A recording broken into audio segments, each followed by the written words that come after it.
Hey, welcome to Booze Hive. The Purple Rain is a Wetherspoons classic, but to make it better, here's how you turn it into a slushie. Add vodka, gin, lime and lemon juice mix, blue Curacao, Grenadine, then top it with ice.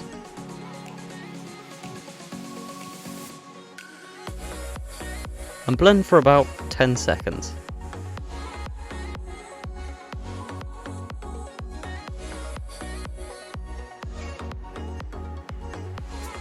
There you go, a tasty and cool looking Purple Rain slushie.